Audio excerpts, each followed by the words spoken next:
Ladies and gentlemen, the United States have entered the chat. When it comes to what's happening in Burkina Faso and Ibrahim Traore, the American military has made a bold public statement. This follows a week where there's been another assassination attempt on his life. In this video, we're going to highlight what America doesn't want you to know about its connection to Burkina Faso and why it has started a campaign, yes, and I mean the word campaign, against Burkina Faso and Ibrahim Traore. This stuff is very important, guys, for how power works in global geopolitics. You're going to have an aha moment. You're going to be enlightened and educated. If you like the sound of that, stay tuned. For those of you that are new here, my name is TJ. I am Nigerian and British mixed. I grew up mostly in the UK, but a couple of years ago, I moved to Uganda to start a new life with my partner, Medina. This channel was all about documenting that journey, and it was great. But as my journey evolved, it turned into me trying to answer one critical question.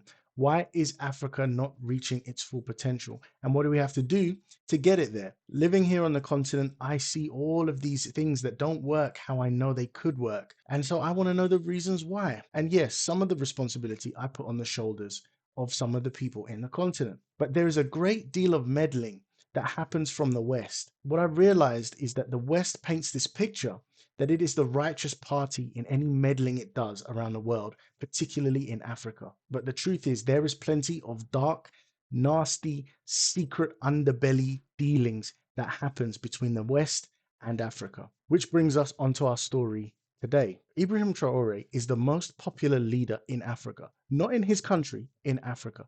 So far, he is taking actions to prove that he is a man of the people, and everybody supports this action. One of the things he did was he severed ties with France. France is the former colonial power in Burkina Faso. France used to have first refusal on all raw materials coming out of Burkina Faso, and it used to get these resources for much cheaper than the price on the global market. This is why puppet leaders are so valuable to nations, because a country like France can enrich a leader on an individual level, but gain massively through the resource extraction that it does. France made lots of fuss about this. They put pressure on other African nations to sanction and do all sorts of things to prize power away from Traore. But now America are the ones being vocal. Africa is a mineral-rich, resource-rich continent. Is that correct? Yes, Chairman. Okay. Are there success stories for the citizens of African countries when these larger, more prosperous nations or companies from more prosperous areas come in and exploit these minerals? This is such an insulting framing of the situation, as if they are not party to coming in and meddling in Africa, as if they haven't been doing that for years and years, as if the CIA didn't kill Patrice Lumumba, as if all the problems in Africa have nothing to do with any of the meddling that America has been doing on the continent for hundreds of years. Are you kidding me? Zero awareness, zero acknowledgement. It is so insulting, it's unbelievable. What I'm asking is that does it ever redound to the benefit of the citizens there in Africa? Chairman, there's very few cases. When the Chinese Communist Party is outed on them pulling out raw materials, not benefiting the populations of the host country, they've been trying to come up with ways how they can stay there and process only at the protests of the people of these African countries. What protests is this guy talking about? Every new airport on the continent of Africa was made by the Chinese. The main road going through the Republic of Congo, I did a video on this a couple of weeks ago. It was made by the Chinese. It took them 10 years to build. They're building everything here in Africa, bridges. I mean, you name it, the Chinese are here building stuff. And guess what the Chinese don't do? They don't bring their ideological beliefs to impose on the leaders of the countries that they're doing this stuff in. What roads has America built? What airports has America built? What infrastructure has America built? Okay. So can you Look at this, the way he's leaning on the desk. Even this pisses me off. Is there any exception? Can you point to any success story where the people of one What success stories has America done? Show us the list of success stories America's done. country or one or two countries have actually benefited substantially? Not on China's behalf. Not on China's behalf. Just China's the only country in Africa? And do the countries that are receiving entreaties from the Belt and Road Initiative, are they more and more mindful of that now and therefore reluctant? Yes, and that's where we need to be able to do information operations to illuminate some of the irregularities and some of the malign type activities of the Chinese. Information operations. So you've got something called regime change operation. Now we're hearing something called information operation. What does that mean? That sounds a lot like propaganda to me, but who knows? In the African countries. Information and narratives are power then, aren't they? Absolutely. And as I said a few minutes ago, and I always will tout this, that we own the facts. We own the facts. We know exactly what the Chinese Communist Party is doing, and to some degree what the Russian Federation is doing in their propaganda operations, but we don't own the narrative. So when it's Russia and China, it's propaganda. But when it's US, it's facts and it's information operation.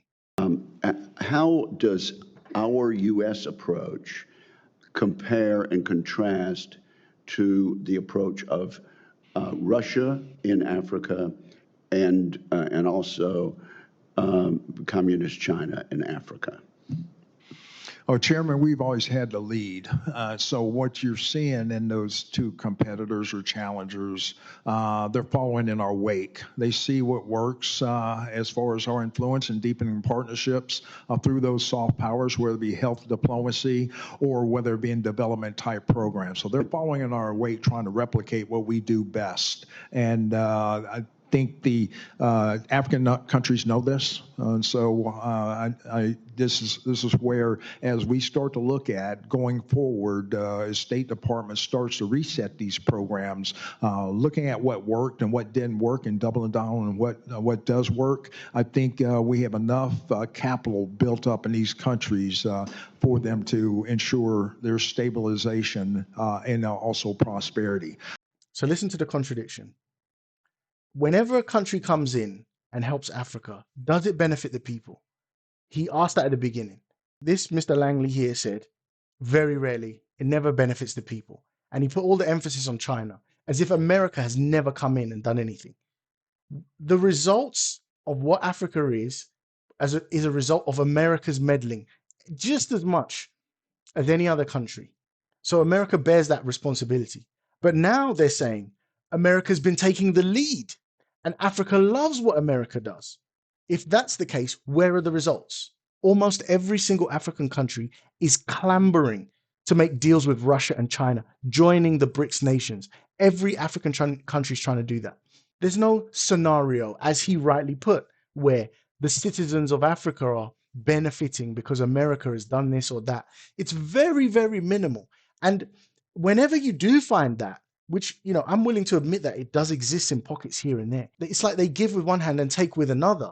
And the other hand they're taking with is all the resources, while they're giving, medical supplies and aids for a few million or a few billion. They're taking hundreds of millions in return in resources. So I would rather we just benefit from the resources altogether. Keep your aid, benefit from the resources, and then we'll figure out our own aid from the profits we make on a fair global price. Better yet, can we refine the stuff on the continent and then sell it into the market at a higher rate, capturing more of the supply chain value? I can imagine a situation, though, in which the ruling elite of a country is receiving gratuities on the side that inure to the benefit of the strongman leader. and not to the populace of the country. Does that sort of corruption and bribery go on with regard to the Belt and Road?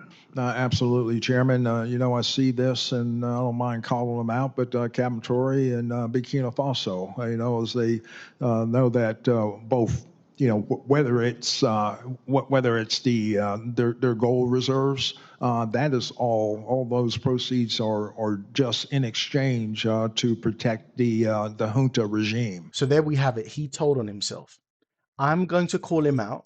Ibrahim Traore taking gold reserves, giving it to the elites of the country so that he can remain in power. The elites of the country are those that had been benefiting from the French regime that he overthrew. First of all, let's just get that out of the way. And why is gold so fresh in his mind? Traore's government took control of gold mines previously operated by foreign companies like Endeavour Mining, British, and Lithium Mining Company, American, asserting state ownership over critical assets. This move directly challenges decades of foreign dominance in the sector. American companies there taking gold out, and when he cuts it off, all of a sudden, America are accusing him of giving that money to the elites. Okay, fine. I made a list of all of the things that Ibrahim Traore has done since he's taken power. He's increased the GDP, growing it from 18.8 billion to 22.1 billion through agricultural and mining reforms. He's increased the GDP of the country. Does that not help the people? Distributed 400 plus tractors and 710 motor pumps to improve seeds for farmers. Tomato production rose from 315,000 to 316,000 tons. Millet, rice, and output also increased. He built 2 tomato processing plants and a second cotton processing facility. He nationalized the gold sector, which we've talked about already. He constructed and upgraded the roads, and he built Mogadishu's airport to 1 million in passenger capacity. He built a hydroelectric dam for energy and agriculture use. He expanded and modernized the universities, built 18 new schools with water sanitation and science labs, trained 162 teachers and school directors, focusing on girls' education, upgraded water sanitation and infrastructure with major funding. That's where the money's going, ladies and gentlemen. It's not going into the pockets of the rich elite. It's going into tangible things that has increased the GDP in 2 years. So it is absolutely disingenuous for America to call out Ibrahim Traore on this point, particularly when there is a straight line direct correlation between when he closed gold mines and the military leader here talking about the nationalization of gold in the country. How dare you? And the thing he mentioned earlier was an information operation. Well, what have we seen this week? I've seen a lot of posts this week about children suffering as a result of Ibrahim Traore's regime. What's happening now is that there have been terrorist attacks and assassination attempts on Ibrahim Traore. And there is all sorts of speculation that this is done by foreign interests, meaning they fund these groups. When you see higher activity from a terrorist organization like Boko Haram, people like that, the jihadists that are in the area causing all this trouble, when you see the higher activity, it goes hand in hand with an influx of weapons, with an influx of money in order for them to be in a position to actually go and cause chaos. We've already cited evidence on this channel about how there was a financial link between USAID and Boko Haram. This is partially acknowledged by the United States themselves. They work on social media and messaging, calling it a information regime, putting out content that promotes the idea that this guy is so bad, that people are dying, that people are suffering. That also has the effect of trying to educate those back on ground in the United States so that if anything was to happen to Ibrahim Traore, there would be no negative public outcry because he's already painted as a bad guy. And then we have the potential funding of the very groups that cause the suffering that they're highlighting in the media. And if you think this is too far-fetched, check this out. Everyone can look this up if you're listening right now. In 2021, the U.S. Special Forces Perspective, under Mark Milley, our chairman of the Joint Chiefs, put out an entire instruction manual for how the U.S. military can work with the State Department and our intelligence services to organize a rent-a-riot, to destabilize a country in order to bring them to the negotiating table. They gave an example of a hypothetical West African country where a member of U.S. Special Forces is on a separate mission, driving down a highway, and notices a billboard for Chinese infrastructure investment into a new port in this Western African country. The unit takes note of this billboard on a highway in Western Africa with Chinese symbols on it. They do their own investigation and figure out that this is part of a real estate development project from Chinese investors, that as part of that development project will have the construction of a Chinese naval port in this West African country, where in theory China would then be able to project naval influence in the Atlantic Ocean. What the Special Forces Guide calls for is coordination with the State Department, coordination with our intelligence services, coordination with our psychological operations unit to take all of our assets in that West African region.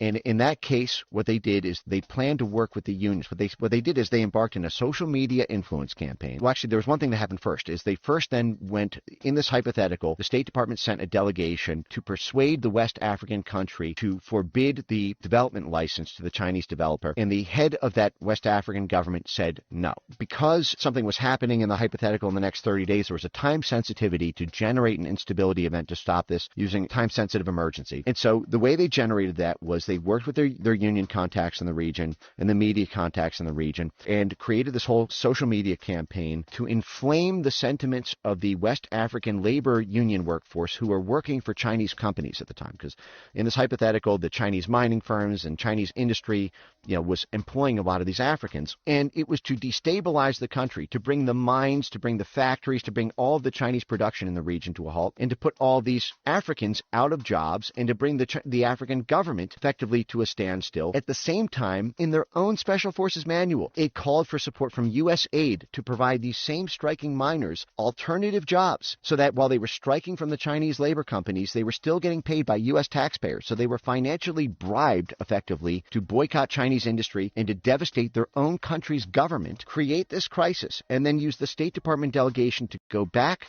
to the negotiating table with the West African government and promised to end the destabilization if the development was halted. And in that hypothetical, the West African government then rejects the license for the real estate development of China, and that is declared as an unalloyed success by the U.S. Special Forces and their partner network in the State Department and Intelligence. And this is the way of our diplomacy in 2021. And this is all publicly available if you look at the Special Forces prospectus. And when this goes live, I'll post this on my X account at Mike Ben Cyber, so that you can, don't take my word for it. So what we have here is a public record of how America actually functions. And at this point, I think the evidence is absolutely damning. This is why Africa is turning its back on America and moving to China and moving in with Russia. America's no longer got control of the mines in Burkina Faso. So now they're making a stink and they've started this nonsense. Africa's got a long way to go for it to reach the potential that I know it can get to. But don't be under any illusions that a country like America is not there meddling, playing, figuring out how it can manipulate the continent for its own benefit. I'm sure many of you have your opinions. Please feel free to put them in the comments section. But if you're there watching and you don't have anything to say, would it be too much for me to ask you to write the words America out in the comments section? Just let me know that you watched the video to the end, you like the channel, and you want me to keep going. Thank you so much for watching the video, and I'll catch you in the next one. Peace.